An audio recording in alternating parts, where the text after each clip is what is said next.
Okay, hello and welcome to the video. My name is Wade Smith, and this video is about the promotion standards, the fighting aspect of the promotion standards for Isshinryu Karate. I really don't care for memorizing 100 move sequences of kata anymore. Matter of fact, at my age, I can't seem to memorize them anymore at all. But in terms of fighting ability, when I was 20 years old, back in the 1990s and early 2000s, the official syllabus way that you were supposed to test a student in Isshinryu Karate is to put them against two attackers in full contact who are attacking them simultaneously, who are exactly two belt ranks below the new rank of the student would be if they win. So, for example, for a black belt test, you're supposed to have the black belt candidate fight 2 second cues simultaneously. So, an orange belt should be able to beat two white belts in a handicap match, a true handicap match. Uh, a light green belt should be able to beat two orange belts in a true handicap match. That's two doublings. A purple belt should be able to beat two light green belts in a handicap match. And a second Q or second degree brown belt should be able to beat two purple belts in a true handicap match. And then a first degree black belt should be able to beat two second Qs in a true handicap match. And then further, a third degree black belt should be able to beat two first degree black belts in a handicap match. A fourth degree black belt should be able to beat two second dans in a handicap match. And after fourth degree black belt, this fuzzy logic no longer works. And that was how it was explained to me at Michael Storm's Karate USA. It was explained to me that way at Mark Myers Family Karate and Jiu Jitsu School, and it was also explained that way by AJ Advincula at his 50-hour seminars, which I attended 4 of in my life. So that's the fuzzy logic of promotion standards for fighting, as close to no rules as we could do without killing one another, in the dojo. All right.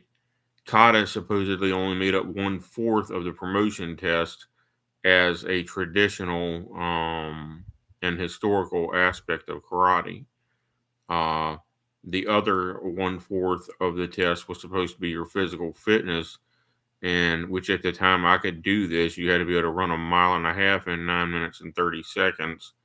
And, which isn't world record pace, but it's a pretty good clip. It's a 6 minute mile, 6 minute and 20 second mile pace. Uh, and you had to be able to do so many push-ups nonstop and so many sit-ups, which I had all of that down pretty easily back then, because that was way before I had diabetes or stroke problems. So if you want to understand what a black belt is somebody who absolutely kicks the shit out of untrained fighters. All right. If a black belt gets beat by an untrained fighter, it's because they were a paper black belt. Period. But ranks above fourth dan in Isshinryu Karate tend to be ranked based on teaching experience rather than fighting experience, because there's a physical limit to how good of a fighter one person can be. And the fuzzy logic no longer works above about fourth dan. And that's how that was explained to me. 7th through 10th dan basically work on rewriting the syllabus to make improvements to the style, inventing new techniques or incorporating new techniques from other styles when they're deemed worthy of being incorporated into the Isshinryu system as official parts. And then, like, your first official kata is taught at orange belt as the test for blue belt. All right. But unofficially, the local instructor can make you learn his own kata at yellow belt. All right, in addition to the other teaching that's taught at yellow belt. Like, a tremendous amount of learning takes place at white belt and yellow belt. You're going to learn your first 8 submissions at yellow belt. Really, you're going to learn about 20 submissions at yellow belt. You're going to learn all your basic striking at white belt, and striking combos, head movement, blocks. A block can be an attack can be a block.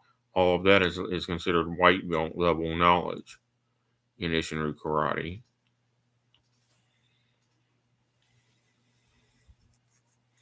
But belts beyond white belt, you end up learning about 20 different submissions per belt promotion in Isshinryu Karate.